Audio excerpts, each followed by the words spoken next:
Good evening, everyone. Hi, my name is Laurel Robinson. I'm the Director of Programs at the Natural History Museum. Thank you so much for joining us tonight. We're hoping that you're all healthy and safe. Welcome to First Fridays Connected, the online version of our First Friday series. We hope you'll join us again on May 8th and on June 5th for more of our dynamic discussions designed to be thought-provoking and inspiring. We want to give a big thanks to our media sponsors, Xprize, and our media and event sponsors, KCRW, Bank of America, and Spaceland. For tonight's discussion, the panelists are going to plunge into the subject of the future of crowdsourced science. And then later this evening, be sure to check out our YouTube Live with resident DJ Novena Carmel at 7:30. If you've registered for the event, you should have a link in your email. Otherwise, you can go on to nhm.org on our First Fridays Connected page and get the live link there. Without further ado, I'd like to introduce our moderator for the evening. This woman's worn many hats in the media and communications world as an LA Times journalist, an author, an Emmy Award-winning radio and television host. Please join me in welcoming Patt Morrison. Laurel, thank you. I know there's so much virtual applause out there, so thank you all for coming and sheltering in place from your secure, undisclosed location, wherever you happen to be. We're glad that you're joining us. So the future is now is the theme of First Fridays this year. The future of crowdsourced science. This is not some abstract pie in the sky concept, because right now there are apps and programs that are doing vital work to help scientists track the course of COVID-19, to understand its patterns, to understand its behavior, and to use that information to get us all healthier sooner. So you too can be community scientists. We're going to talk about how you can do this. You can put on your white lab coat. We'll tell you how and what to do. And we will be taking, as usual, your questions after our discussion on the panel. Now, before I introduce our panelists, something that's a little off topic, but I know that when we do First Fridays, everybody's always looking to see what shoes I was wearing. So now you get to look at these babies. So here they are. I'm going to put a picture of them on Twitter. You'll be able to see. And they're kind of Cinderella-ish. So in a way, I suppose I'm glad I'm not at the museum, because if I were to run away down the steps at the stroke of midnight, the T-Rex would probably come alive and find my missing shoe and track me down. And so I think I'm just as happy not to have that happen. So let me introduce our panelists. LILA Higgins is Senior Manager of Community Science at the Natural History Museum, lead educator at the Nature Lab, which many of you have probably seen, as well as the Nature Gardens. And she's co-author of this fantastic book called Wild LA. Now that nature has begun to reassert itself as a presence during your stay at home, you should definitely use this book as a field guide to the place you live and as an assist to taking part as a community scientist. She also grew up, I love this part, on a British farm pretending to be a badger. Lila, can you do a little badger for us? I can't do it on camera. That would be a little awkward maybe for me, but just visualize a giant hollow tree with 3 entrances next to a little tiny stream, and me as a 5-year-old and my sister, like a few years younger, going into the tree and pretending to be badges. And yeah, it's very like Wind in the Willows, magical feeling. It sounds it. I love that kind of fantasy. So thank you, Lila. Lila had, she would have had the shortest commute if we were actually in the museum, just walking from the science lab.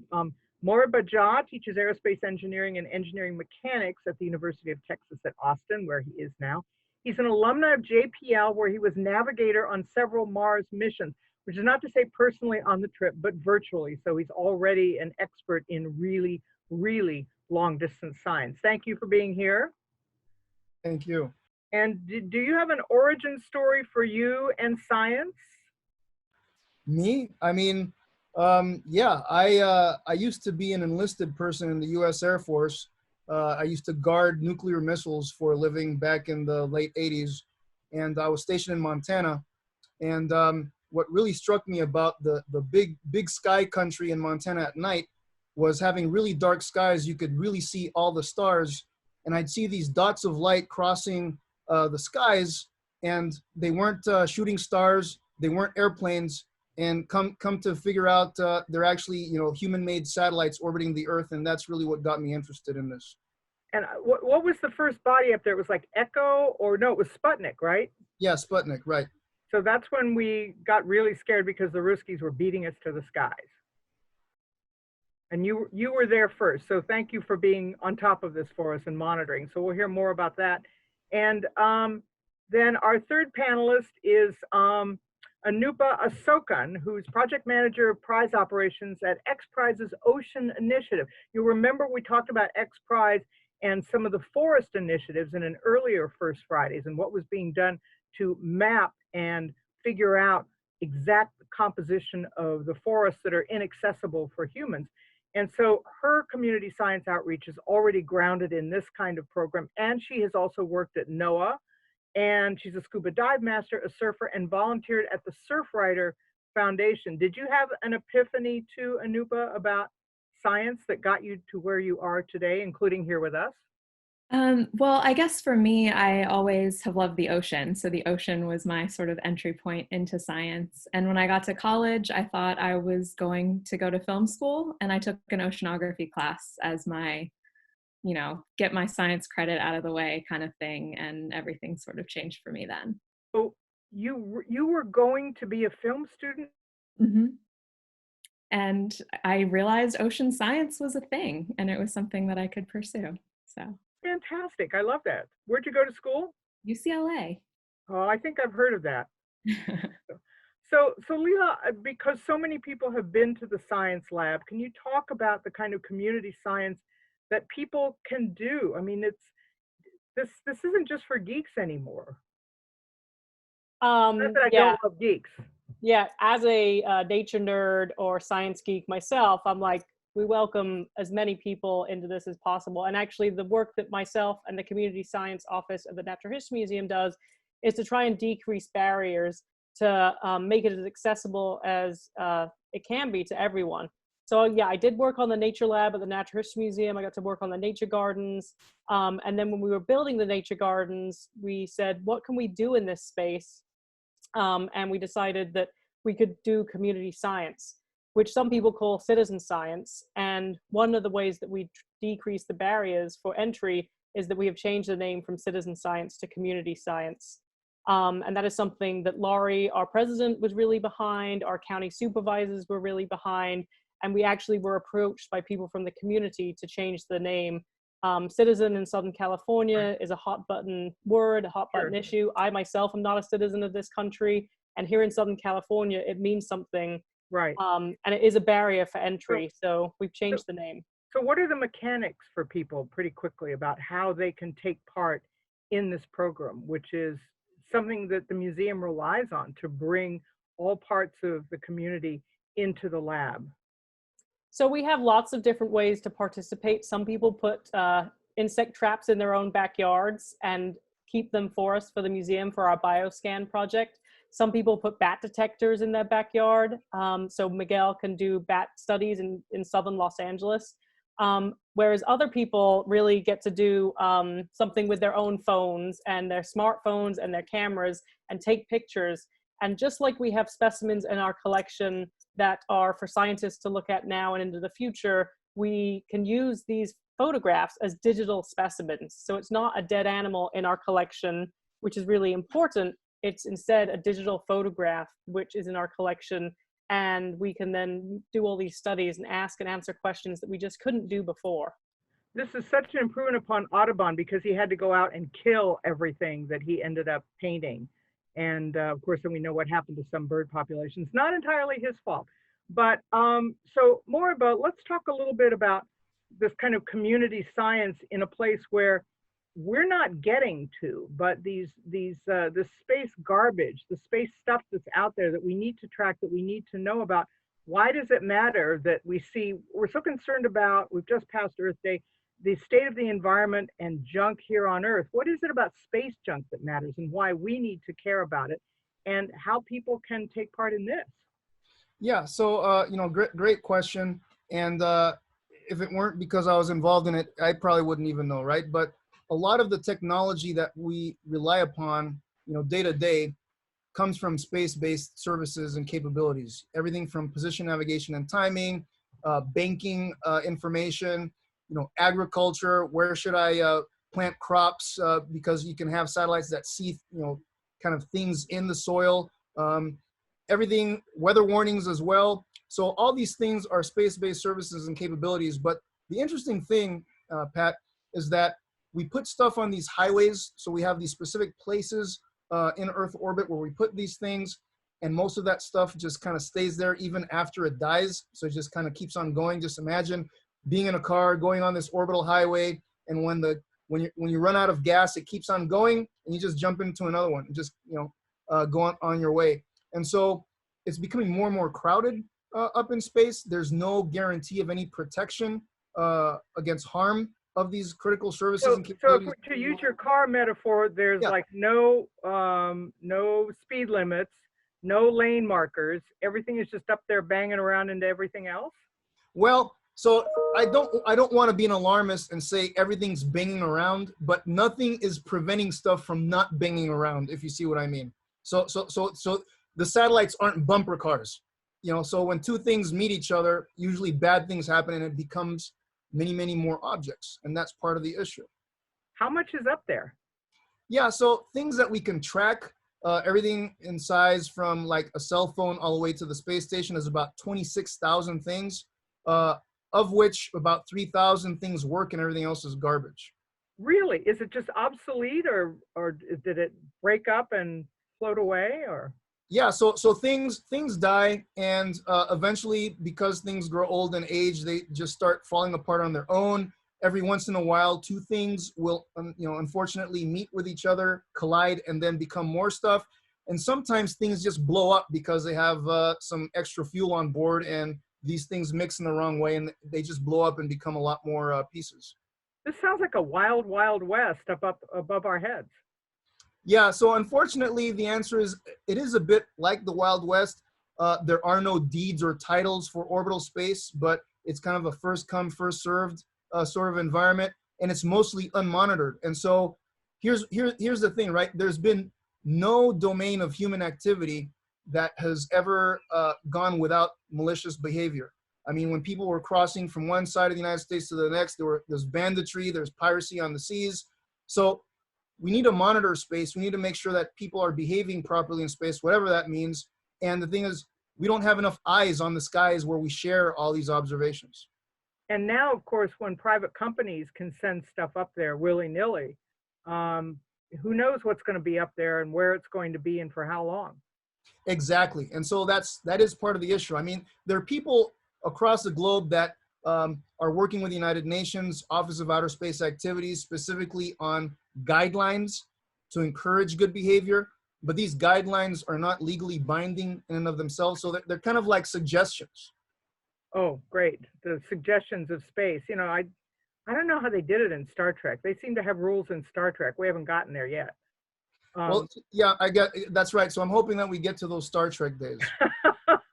What's first do no harm? No, that's Hippocrates. That's something else. The prime directive we'll put out there. But now to ANUPA, people think, oh, it's the ocean, so we must know a lot about it because it's right here. But we really know probably as little about the ocean as we know about certainly the space farther from the moon, away from us. So what kind of information are you looking for about the ocean, and what can people do to take part in it? Yeah, so at Xprize, I guess a step beyond the science and the scientific observations, what we do is we crowdsource solutions. We crowdsource innovations to some of our biggest challenges. And our most recent Ocean Xprize was actually the Ocean Discovery Xprize, and that was to basically come up with new technology to be able to get better maps of our seafloor. We have better maps of Mars and of the moon than we do our very own ocean. So the majority of our ocean, if you go on Google Earth, is mapped to a 3-mile resolution, which means, a pixel on a grainy photo is 3 miles wide. So if you can imagine trying to get around on Google Maps where you only have one square that looks exactly the same for 3 miles, you lose your entire city or little neighborhood, Wow. right? So this new technology will help us get to a much better resolution map of our seafloor, and hopefully we can reach these international goals that we have to map our seafloor by 2030. So this is unknown as the surface of the ocean was in the 13th or the 14th century, where people went past Gibraltar, the phrase was, "Here be monsters." Nobody knew what was there. And so now we have the same thing when it comes to the bottom of the ocean, not to the surface of the ocean. Yes, exactly. And if you think, you know, in the news in the last couple years, there was planes that have gone down and we haven't been able to find them. And if you think about the fact that we really just don't have an idea of what exists at a detailed level at the bottom of the ocean, it starts to make sense why it's difficult to find things like what that. kind of crowdsourcing is there for this when it's virtually impossible for people to get to some of these places? How do we collect information, and how can we as people, just ordinary folks, contribute to this?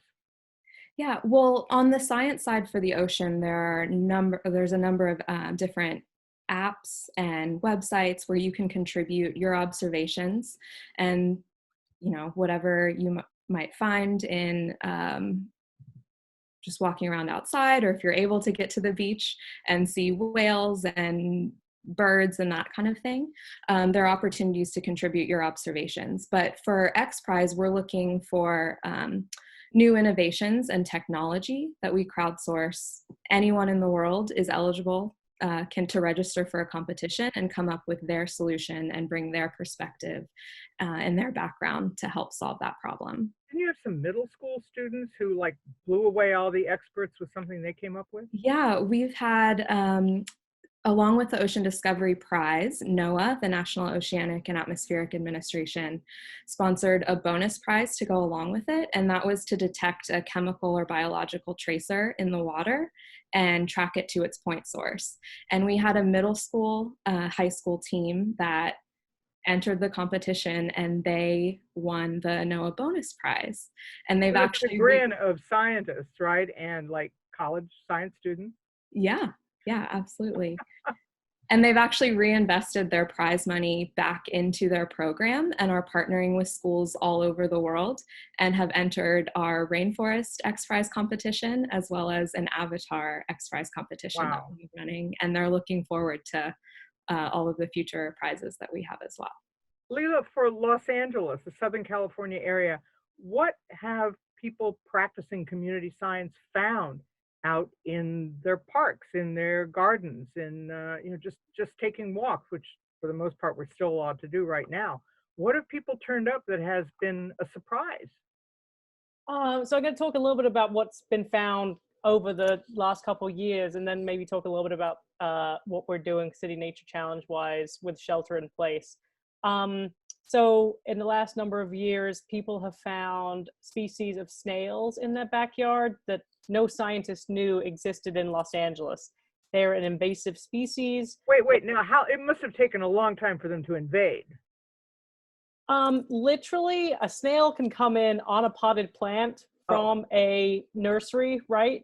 If a nursery is in Florida or in some other part of the United States, and then it gets shipped here, and then it gets sold and distributed from a nursery here in Southern California, then all of a sudden that snail is now here. And if it's a female that has eggs, then a new population can literally start from one individual coming in. And that's the same with so many other introduced and invasive species here in Southern California.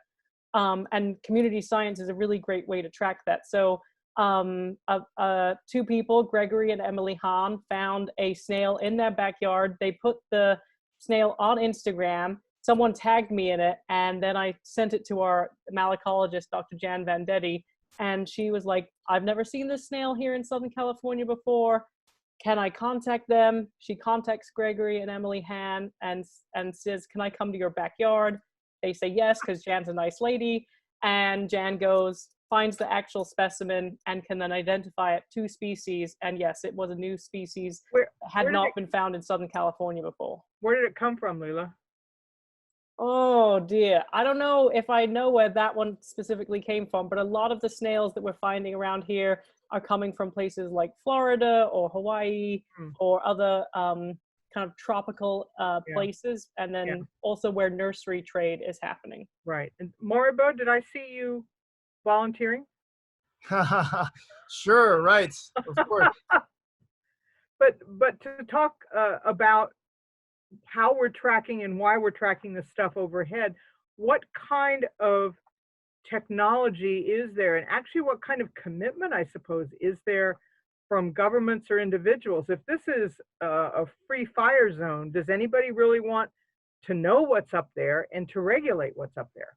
Yeah, so interestingly enough, right now there's a big debate with the FCC. They pretty much monitor and regulate communications, and the FCC is trying to impose kind of these extra requirements on people before they get licensing in terms of how to mitigate further preponderance of debris. So this is an ongoing kind of discussion, and the Outer Space Treaty, Article 6, specifically says that any entity, even if they're non-governmental, that state that launches that or that is responsible kind of for these entities have to continuously monitor and supervise these activities and make sure that people adhere to the Outer Space Treaty. And I can tell you, we don't have enough eyes on the skies. Like the United States, they have their own sensors. They have their own opinions of where stuff is at. The Russians have their own sensors and their own opinions. The Chinese, their own sensors, and so on and so forth. And a lot of times these opinions don't necessarily agree with each other. You know, just last year, India blew up one of their own satellites in a low Earth orbit, creating thousands of pieces of junk as a show of military might. And they said, oh, well, you know, don't worry about it because, you know, in 2 months, all that debris is going to re-enter and it's going to be a nothing burger. But then the United States is like, oh, no, we actually have evidence that there's junk that's going to be up there for, you know, decades. Who do you believe? Who's right? Who's wrong? And so, well, and what's worse, junk that's up there for decades or junk that falls down and hits us on the head? Well, so here's the thing, right?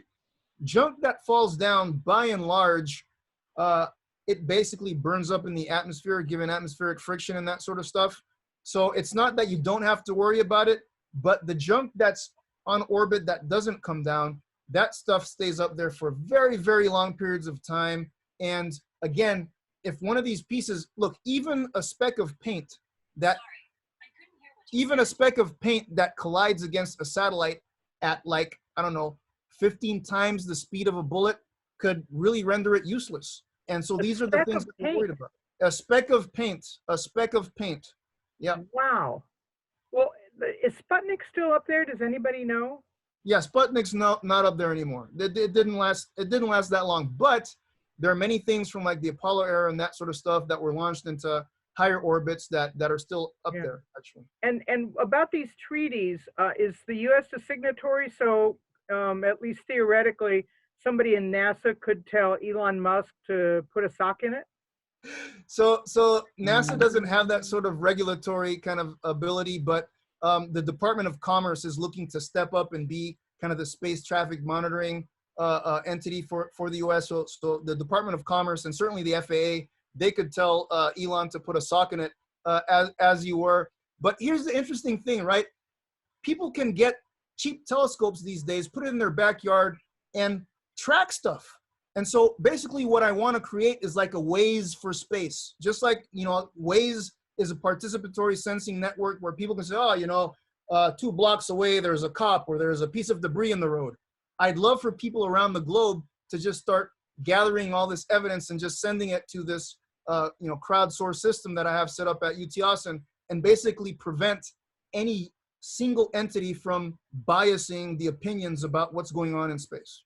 So where is this site or this app that you have that people can sign on to? Because backyard telescopes, they're not very expensive. And especially now, I don't know if I'm delusional, but it seems like the skies over LA are clearer and I can see more stars than have probably been visible in 100 years here. Yeah, so thanks for that question. Basically, the app that we have, it's a knowledge graph database. It's called Astria Graph, ASTRIA. So if people just Google Astria Graph, they'll find it. They'll find me, yours truly, easy to get a hold of. And yeah, we actually have this set up at the Texas Advanced Computing Center. We've automated crowdsourcing from several places already. So it would just be a matter of actually just incorporating more observations from other people around the globe. Oh, that's terrific. So everybody unpack those telescopes and get them out in the backyard. ANUPA, obviously, as I said, people can't get into like bathyspheres and go to the bottom of the Marianas Trench, but does the kind of science that people can do just along the beach, when we're allowed to go back to the beach, but can people contribute to that just watching the changes in the patterns of ocean flora and fauna and what that says about the whole ocean? Yeah, absolutely. If you log on to citizenscience.gov, you can actually search by federal agency if there's a topic area that interests you, and find some of the citizen science apps and websites that match your interests as well, and contribute to some of those data gathering efforts. And zooniverse.org is also another really great resource. Like Z-O-O-niverse? Yeah. Oh, cool. And you can search by topic for your interest area. I think there's an oceans tab there, and you can find some of the ocean citizen science apps and websites where you can contribute information. And I'll just share one of my favorite citizen science efforts, and right now is a good time to log in and get involved with this one because you don't actually have to go outside. What they've done is they've taken old ship logs from Navy and Coast Guard expeditions to the Arctic, as well as whaling expeditions, and they've scanned it all in, so you get to go back and read through, find the temperature and weather information that the captains have recorded, and put that into the system. And scientists are using that to basically create better models of future climate and weather. Wow, so how far back does that data go? Yeah. How far back does that data go, ANUPA? Most of it right now, what they have on there is 19th century ship logs, specific to the Arctic expeditions happening with the Navy. So it's not Moby Dick, it's Moby Dick's colder cousin then. Yeah, exactly. And LILA, I'd like you to reassure people a little bit about participating in this, because people don't want to feel dumb. Like you go out and you're not really familiar with the stuff you may see around you, even in your own garden. You think, well, gee, I don't want to tell them about that. I'm sure everybody knows about that. Yeah, so right now we have a project called City Nature Challenge, which literally started at 1:12 this morning and goes through 11:59 p.m. on Monday. There are over 200 cities around the world taking part. It's the 5th year we've done it. It started off as LA versus San Francisco back in 2016. Myself and my friend Allison Young, who works at Cal Academy, and Rebecca Johnson, who also works there, came up with this idea to have a competition between LA and San Francisco, which city can find the most nature. And it was incredibly successful that first year, and it's organically grown, and now it's over 200 cities around the world. And again, we're really focused on urban nature. We're focused on finding nature in the most urban of spaces and cities around the world, from LA to San Francisco to Tokyo to London to South, Cape Town in South Africa. And this year, because of coronavirus, we obviously had to make a lot of changes. We want to keep everyone safe. We want to keep everyone, the public health preserved, and everyone is, in various states of lockdown in all of our different cities. So we've adapted it from being a competition to see which city can find the most nature to be a collaboration, and what can we all find together. We're all stuck at home for the most part, but we can still go out and find nature even in our own houses. So are there spiders in the corners of your house? Are there and don't kill them. Yeah, they are really, really great pest control. I found a brown widow egg case in my mom's garage and took a picture of it. What creatures can you find on your porch light at night tonight, especially in Southern California? It's really warm right now, so there's gonna be a lot of insects coming to your porch light. And so all you need to do is literally take a picture with your smartphone or digital camera and upload it to the iNaturalist app. And anywhere in LA County, and also in Riverside and San Bernardino County, so there's an Inland Empire project, San Diego County down there, there's a lot of counties up in Northern California also taking part. So all you need to do is take a picture, upload it to iNaturalist, and it will count. And that biodiversity record will help us to better understand what's going on with the world. We are in a biodiversity crisis. We're in a climate crisis right now. And we really need that data to better understand what nature is still living in cities, because more people live in cities than in natural areas at this point. So let me ask MORIBA first, and then ANUPA. What we heard from LILA was talking about people engaging in science. And in the last 50 years or so, science has taken a back seat in a lot of classrooms and certainly in a lot of public policy. What do you see and what do you hope for with community science, and how people are engaging with science because they may think, oh, it's too hard, it's too complicated, it's not for me. Well, interestingly enough, I try to let people know that most people are scientists.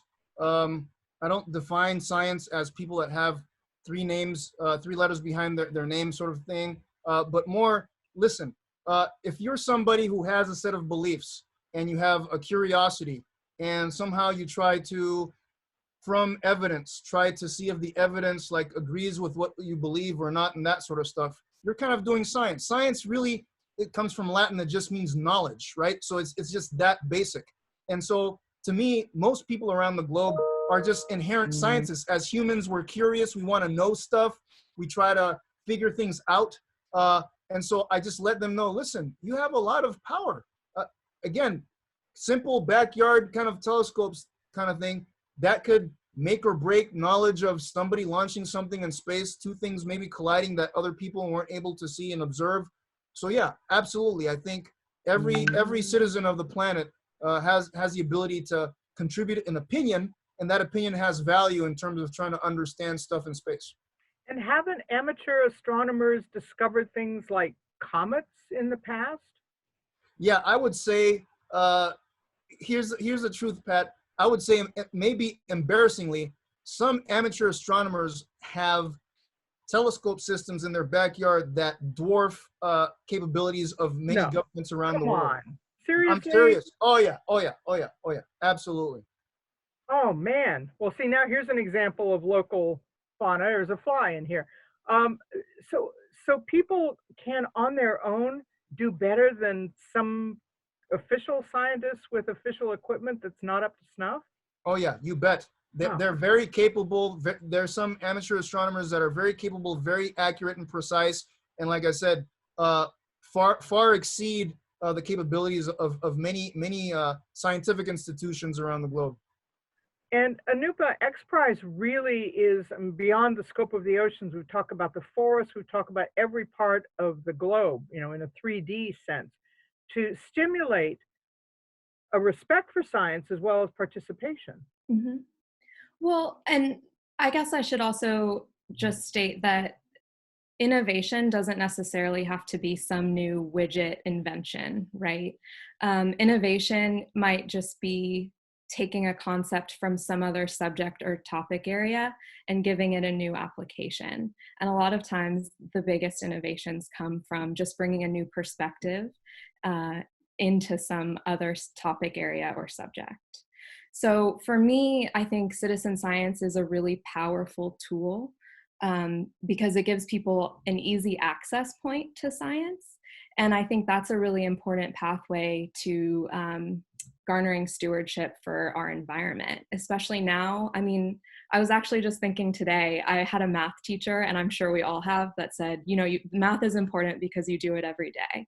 So it might not be as obvious to you as counting or adding up a check or a bill or something like that. But if you went outside today, maybe you noticed that it was a little warmer today than it was yesterday or it was last week. Maybe just going outside, you've started to notice patterns that resemble the 4 seasons, right? Those basic observations are science.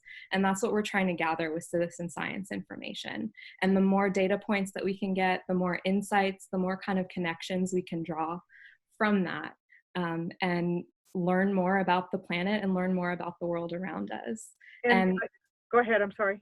Well, I was just going to say, there have been a lot of stories lately about kind of the rewilding of urban areas. People are noticing the birds. They're noticing the squirrels in the park.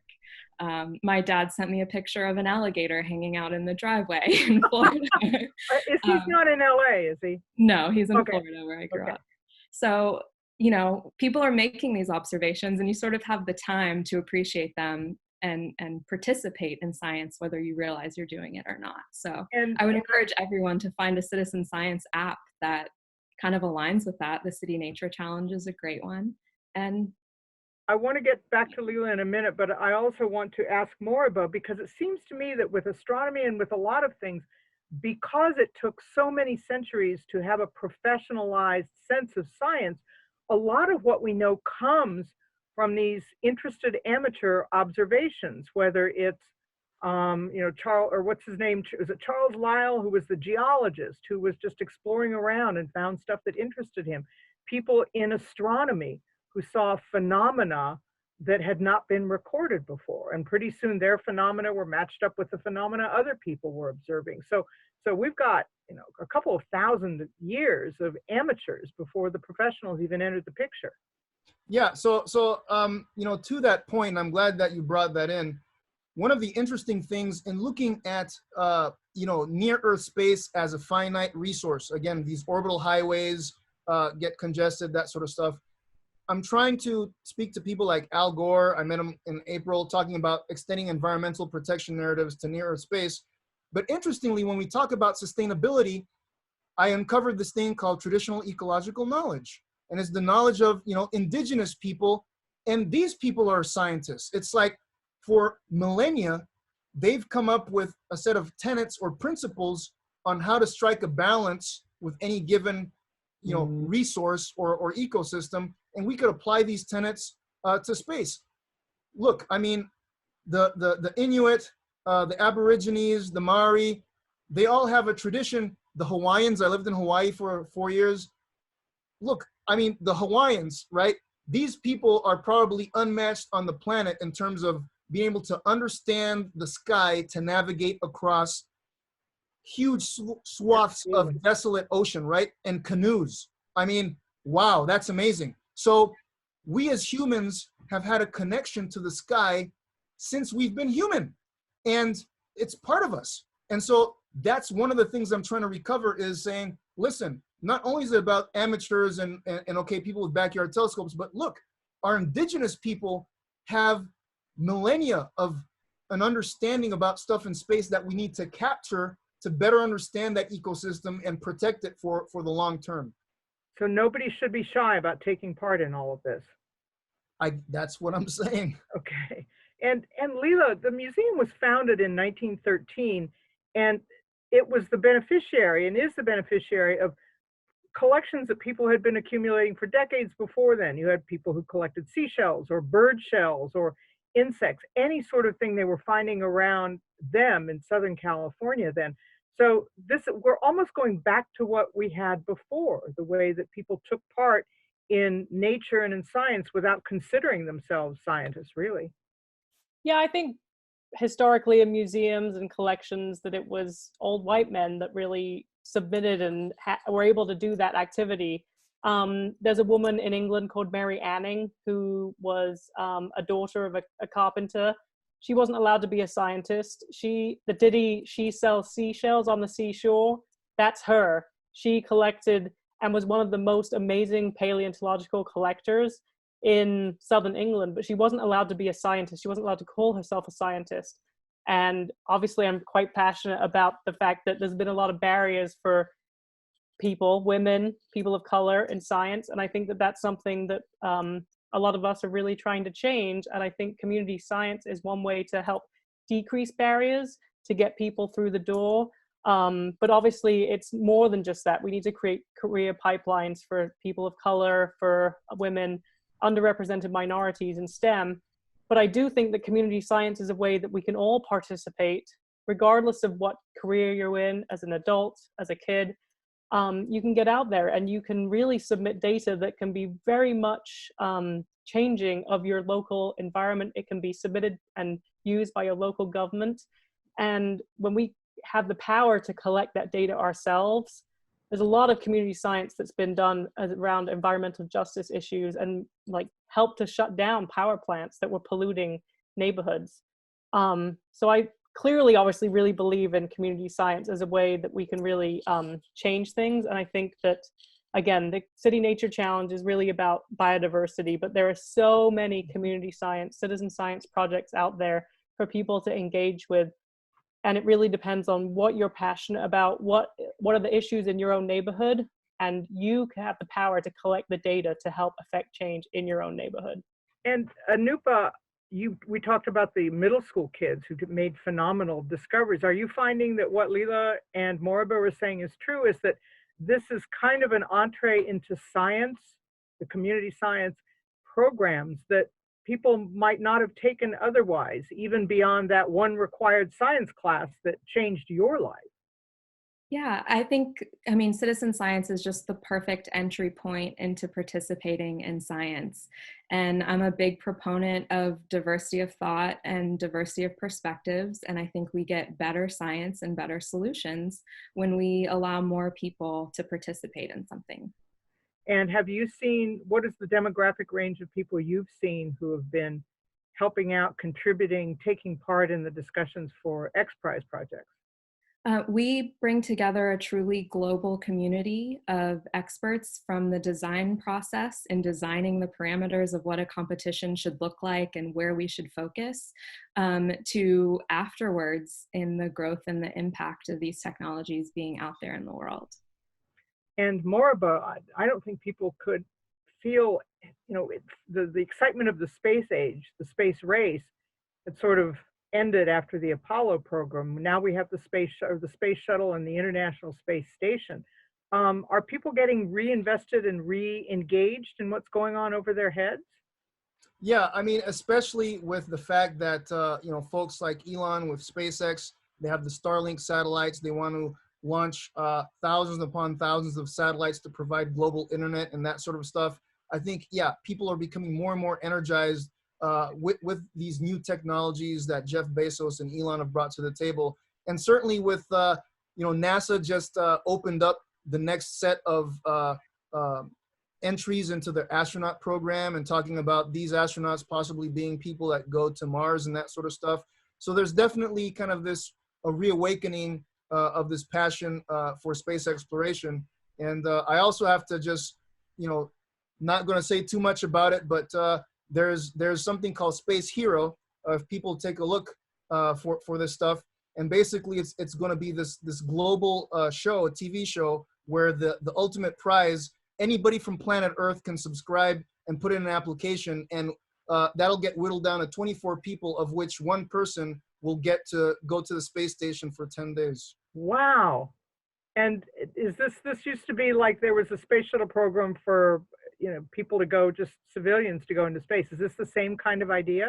Yeah, well, the thing is, you know, you don't have to go through NASA to go into space if you have enough money. Turns out you can go into space. And so given that a lot of people like myself, I'm not a billionaire, you know, maybe somebody like me would love to go.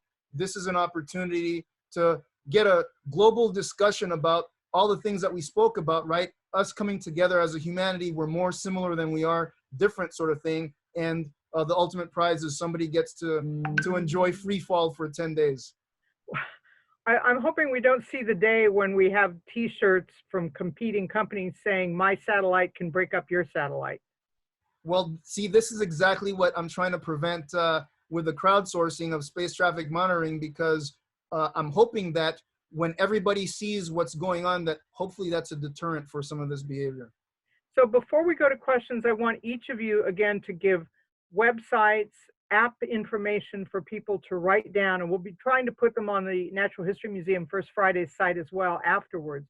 But so let's start with LILA and where people can go to take part in these community science projects, especially the big one coming up this weekend. So I put in the chat, I put the City Nature Challenge website, and I also put in the iNaturalist 2020 City Nature Challenge project. So for anyone in California, for sure, you can upload with iNaturalist. There are some cities around the world that are using different platforms. We want to, again, be not creating barriers, and some cities need to use other things. Like some cities in China aren't able to use iNaturalist, so they've created a kind of, a way to upload using WeChat instead. So it's pretty easy. Just go to iNaturalist or our website, www.citynaturechallenge.org. All right, and take part. And ANUPA? Yeah, I put some of the sites in the chat window if you peek there, but the ones that I mentioned were Zooniverse. It's like universe, but instead of a U, it's the word zoo. And you can pretty much search any topic that you want to get engaged in community or citizen science efforts. And citizenscience.gov is a great resource for some of our federally funded citizen science efforts that are out there. And I also encourage you to check out the Xprize website. I guess I'd be remiss if I didn't mention that the first private spaceflight was actually the first Xprize. So is it still up there? no, it was a flight. So it went into suborbital spaceflight and returned. So you brought your stuff back down with you. Yes. It's always good to clean up after yourself, no matter. Good job, ANUPA. Good job. It wasn't me. I do ocean stuff, but. And MORIBA, you want to tell us again about sites that are good for people to help you out and upload their telescope data or anything? Yeah, absolutely. So also I put it in the chat, you know, Astrograph, just, you know, I put the website there and you can kind of see the space traffic monitoring service. And also I put Space Hero so you can kind of check out this thing and just keep your eyes peeled for this opportunity coming up soon. Look up in the sky. All right. And on your website. All right, let's go to some questions that we've got.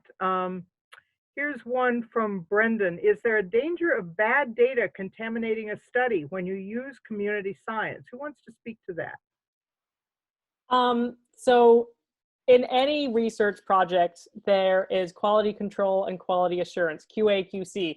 And so it really is incumbent on the person or people who are creating the community science project to design it well. Not all questions are good at being answered by community or citizen science. Just like you're not going to use DNA, PCR to answer all questions of science. So you really have to be careful and you want to be conscious about what project you're creating and what answer you're trying to answer, and is community science a good way to do that. And you want to design the project so you have good quality assurance and quality control of the data. There's going to be messy data in any single project you do. And so it's really all about making sure that you have fail safes in there. Okay, ANUPA? Yeah, I would just echo what LILA said. Okay, MORIBA? Yeah, so for me, and this is definitely critical for space traffic because a lot of people are looking towards this stuff. The question that I would ask people when you ask me that question is, how do you know that you have the world's most accurate clock? And the answer is you have hundreds of them. So that's the way we tell time on the planet, is that we have hundreds of atomic clocks. Each one has its own opinion of the time, and you crowdsource, you know, weighted combination of all these opinions. You find the centroid of that. That is the time, and you know how good your stuff is based on, you know, what the difference is between your watch and this centroid.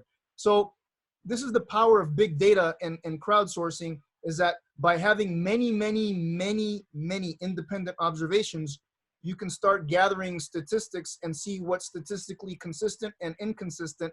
And the things that are clearly biased all of a sudden become very obvious and observable. So you get those useful curves then on the data as well. I love curves, yeah. So here's let's get a quick answer from LILA on this. How has the LA Nature Map helped to answer some of the most pressing issues like urban sprawl, biodiversity loss, and climate change? So the LA Nature Map is our kind of catch-all project.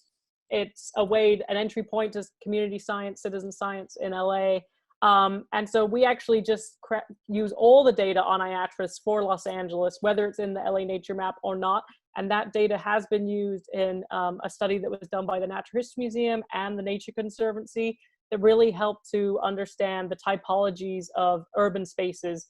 Most of the time, urban environments, when they were like put on a map with biodiversity, they were always grayed out. Like, this is not a place for biodiversity, which is not true. It's just, it's harder to study there.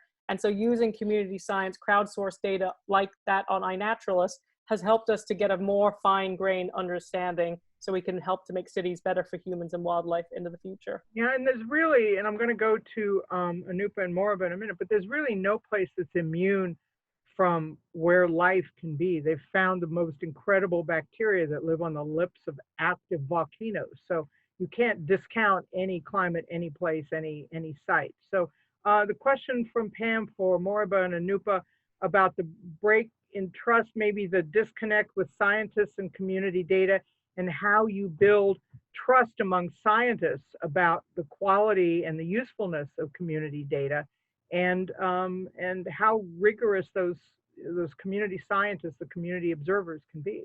ANUPA, you want to go first? Sure. Kind of going back to LILA's point from earlier, I think you have to be mindful of what you're asking people to contribute. in your research, right? Like you don't want to necessarily ask people to do lab titrations or something very intensive, but people can contribute their insights and the observations. Maybe you're studying wind patterns or something like that, and people can kind of contribute information about birds that traffic the area that you're studying. So it's not necessarily the specific focus of your research, but you might find some valuable insight and key pieces of information that you didn't even realize could be integrated.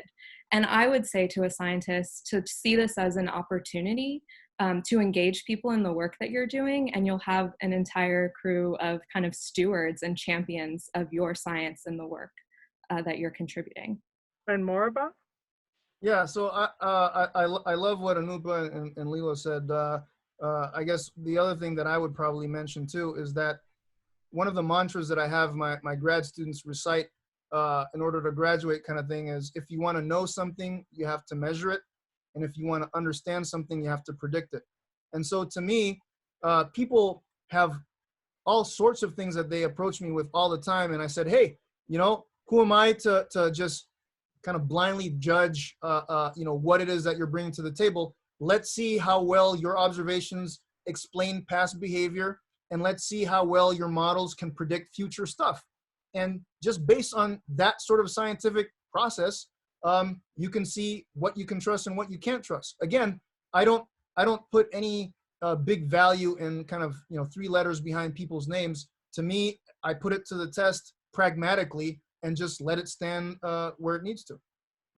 Here's a question from an anonymous attendee. Is there any use in documenting common things like sparrows or ladybugs? And I think, LILA, if you can speak quickly to that, I think that these are the basic metrics of some of our behavior. These the common species tell us what could be happening to the more vulnerable ones. Yeah, so we have what we call the pigeonhole problem in LA, and Dr. Greg Pauly, our herpetologist, talks about this a lot. We know that there are pigeons like almost everywhere in the city of LA, right? You've seen them probably on every single street. Yeah, I see their evidence on my car every morning, yes. But community science data repositories like iNaturalist and eBird, which is a really big one for collecting bird data, there are giant gaps where no pigeon observations have been submitted. They are close to the museum and around South and Southern Los Angeles. And so we need to fill in those data gaps, because then we are more able to answer the questions of where and when species are. And if we have pigeons as a data gap in South and Southern Los Angeles, then we know that there are other species that we have data gaps there for. And so Greg studies herps or lizards and reptiles and amphibians, and we need to know that they're there just as much, even in the most urban places in Los Angeles. Because their absence would be telling. You think of Carl Sagan, absence of evidence is not evidence of absence. If there's a place where you would expect to find them and they're not there, then it raises the questions of why. Exactly. So here's another question, I guess, for MORIBA. Can we wrangle and bring down this space junk? Is it the thought just to push it further out into space? Yeah, so let me tell you 2 things here. I'm glad you asked that question. Yes, we have a graveyard orbit, just beyond where we put communication satellites and stuff. It makes my heart like get shredded to pieces that we have this like orbital landfill equivalent. It's horrible. And the thing is, yeah, it takes a lot of fuel to bring this stuff back. And so basically we're like, we'll just push it out there in this graveyard orbit. We'll just let, you know, our children's children deal with this stuff. Horrible, horrible. So I very much want to find some solution that isn't having this orbital landfill kind of thing. The other thing too, in terms of cleaning, is that the European Space Agency has a mission called Clear Space. In 2025, they're going to go rendezvous with this thing called the Vespa payload adapter. They're going to send something that's going to grapple this and bring it back as a demonstration of space garbage cleaning service kind of thing, and it's going to be managed out of EPFL in Lausanne in Switzerland by Muriel Richards, and I'm going to be collaborating with her on this stuff. So yes, absolutely. Wow. And if I could just support Absolutely. I Moriba's wanted to point. get to you, ANUPA, on that question earlier. Yeah, so I think we're learning, you know, a little too late what plastic and our trash in the ocean has done and how that's going to impact our health and our planet moving forward. So let's take that as a lesson learned as we're looking to the skies and to space and what we're putting in orbit. So I think we're about wrapping up. Is that right here? I'm looking for our messages here. But what I first of all, I have to thank you guys. You've all been terrific. MORIBA, LILA, ANUPA, bringing a new perspective, and I think giving people confidence that they have a role to play in their own communities, whether it's a sparrow or all of a sudden there's a snail you've never seen before. All of this information becomes useful. You can take part in the kind of ways of science, as MORIBA puts it. I think it's a phenomenal opportunity for all of us, that science is not off-putting, it isn't remote. It's you, it's how you live and where you live, and how we'll be able to do so in the future. So I hope you'll be able to take part in one or some of, perhaps all of these programs we've heard about. We're going to have some information in the chat, and I think we're going to have it on the Natural History Museum's First Fridays page. Information about contacting our panelists is there as well. And I'm so delighted that you were all able to join us. That, you know, in the regular First Fridays, when they're in the North American Mammal Hall, you have to wait for your cocktails till afterwards. But now you can sit there with your cocktail and watch us and listen and ask your questions too. So thanks to all of the panelists. You've just done a superb job. I feel inspired by what I heard. And I want to make sure you don't go away, because starting at 7:30, KCRW DJ Novena Carmel is going to be at the DJ Lounge on the YouTube Live. And if you registered, you should have already gotten an email from the Natural History Museum with the link, or you can just go to First Friday's connected page at naturalhistorymuseum.org. We're figuring out about our next connection to the future. The future is now. The future will be sometime in May, and we'll be in touch and we'll let all of you know. So thanks again to the panelists and to all of you for inviting us into your homes virtually, and I hope you enjoyed it as well. Thanks again. Bye-bye. See you next month.